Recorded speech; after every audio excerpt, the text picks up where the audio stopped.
The million-dollar question is, will China be able to pull its weight and bring everyone out of this tepidity that we are seeing and fuel the growth of the next generation of new champions? So I think I was in a panel actually with the vice chairman of the CSRC, Mr. Fang Xinghai, and we spoke a lot about innovation and how innovation is going to fuel the growth. I think the good news, especially for us in Hong Kong, is that, first of all, the CSRC has already published in April a set of 5 measures in support of the Hong Kong capital markets. And secondly, he reinforced the message on the panel. And he mentioned that he would very much like to, first of all, accelerate the filing process for companies in the mainland China seeking an overseas listing. And more importantly, he did say that he wants to see more of these companies come to Hong Kong to seek for a listing.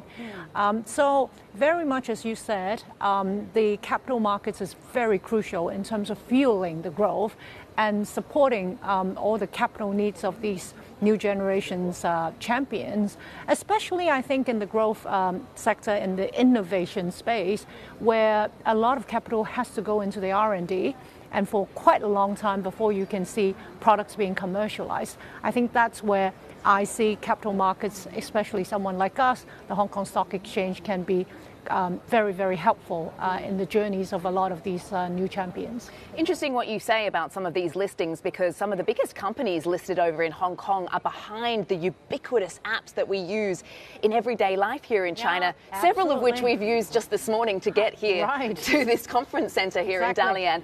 I'm wondering what your outlook is for the Hong Kong market, because you've just clocked over your first 100 days, and congratulations as well on becoming the first CEO of the HKEX. It really is a positive statistic for female leadership.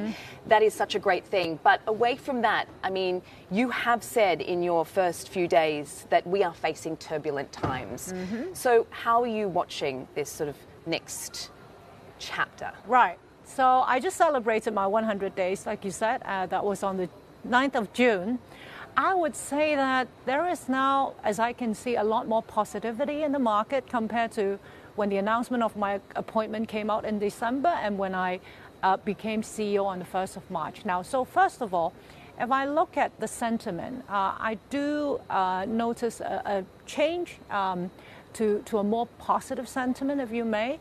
I think for quite some time now, investors around the world are seeing that really the Chinese market and the Hong Kong market has been a bit oversold. Valuations are very attractive. So that brought back a lot of attention, shall we say, from the investors. And that's reflected in the volume we saw in the market. So, for example, in the first 5 months of the year, the average daily trading volume on our exchange has grown to 110 billion.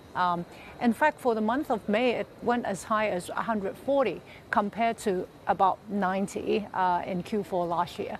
And we also see a very significant improvement in terms of the fund flows, especially through the Stock Connect, northbound and southbound.